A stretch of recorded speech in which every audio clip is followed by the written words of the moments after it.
Nice to see you.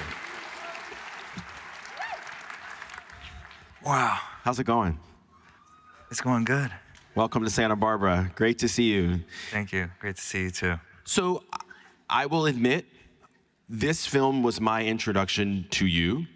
I also was interested to learn that Todd Haynes, the director, he had not seen anything that you had been, if I understand that correctly. So, were you aware when you were making May December that this was going to be a project that would be an introduction of you to new audiences?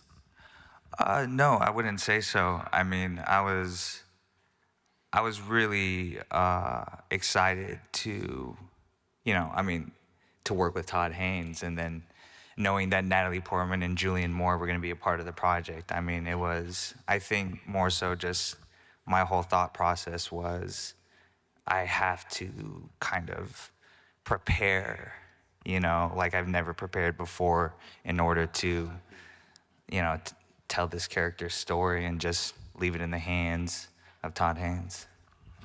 When you think back on it now, are you kind of like, oh, I always knew I had a performance like this in me, or did you surprise even yourself?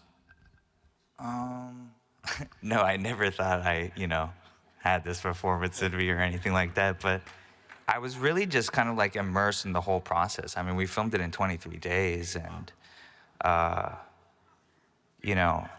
there were my days where I was just like, I'm so bad, like, this is not good, like, I'm not good. But, I think that's like a part of it, and just really focusing on the work and everything, and just trusting in the whole filmmaking process. And, yeah, I mean, that was like the gift, You don't really think about being in an auditorium with all you lovely people at the end of the day, But, yeah.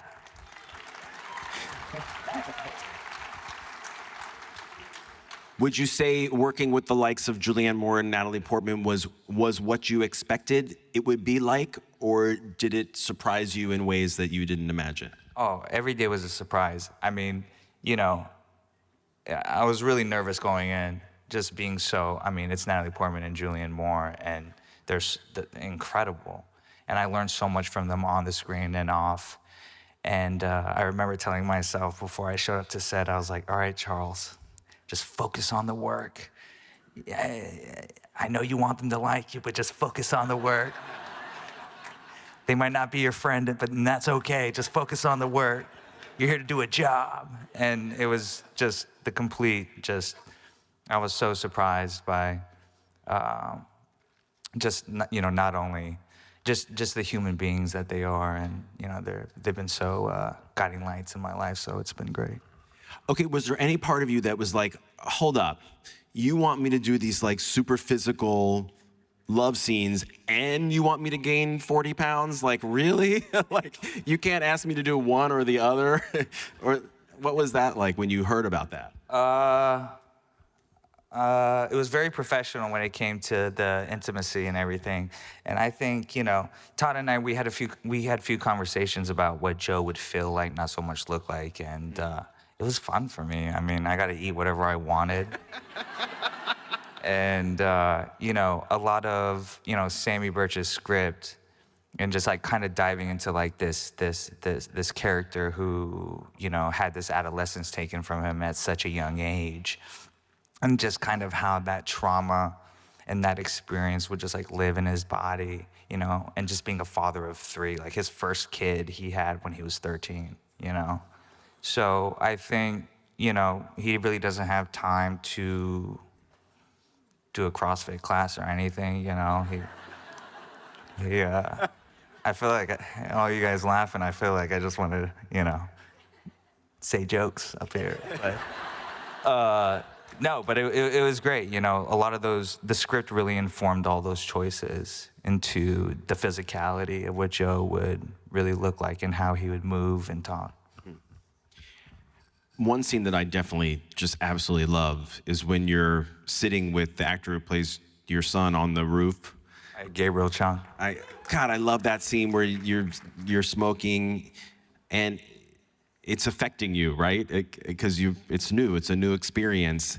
And it was just so natural, so convincing. Did you like ask people for advice? Like, what's the best way to play high? Like, what?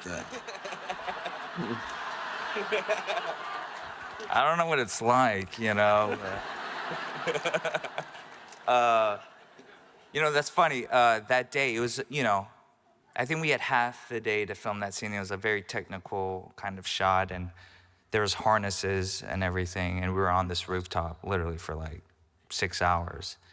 And I'm gonna be honest with you, still to this day, I'm like, I got one more take in me. Cause I was like in my head about that, you know, but I think cause, you know, just focusing on Joe and where he was at, I mean, you kind of see him cracking from this shell, right?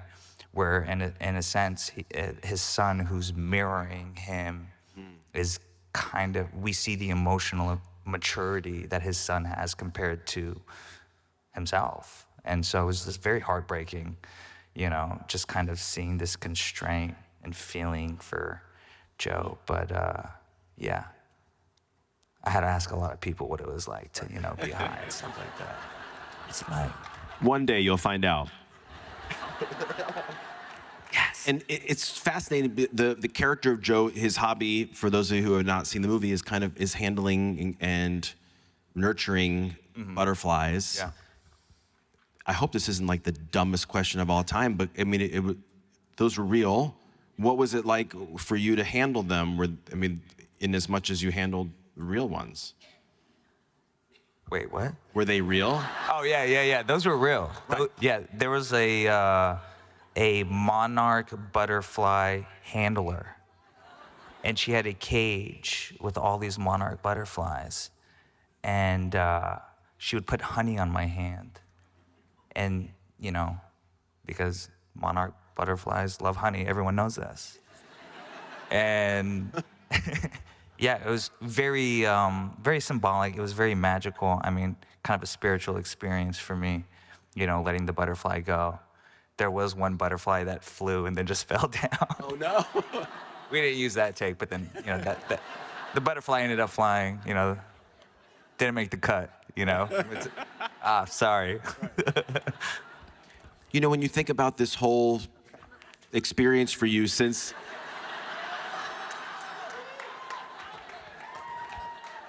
the movie came out, you've won the New York Film Critics Circle Award, you've won the National Society of Film Critics Award, you won a Gotham Award.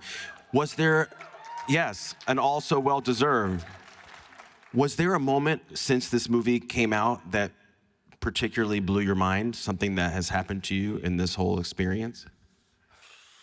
I mean, I've met some of my heroes along the way, you know, and just having intimate conversations with them, but really just all the people, you know, during this circuit that I've been able to meet and just talk to and just be so inspired by their work and, you know, talking to people backstage. They're watching me on TV right now, right? No, but it's just been so incredible. I mean, like, you meet all these brilliant artists and to just you kind of feel like you're a team throughout this whole process. And yeah, I'm really grateful for that. I love it. Well, you made the most of it. You did such a great job. Charles Melton, everyone, thank you so much. Hang out there for a second. Someone will come get you in a minute. All right, up next is the fabulous Davine Joy Randolph. So let's watch a scene from her performance in The Holdovers.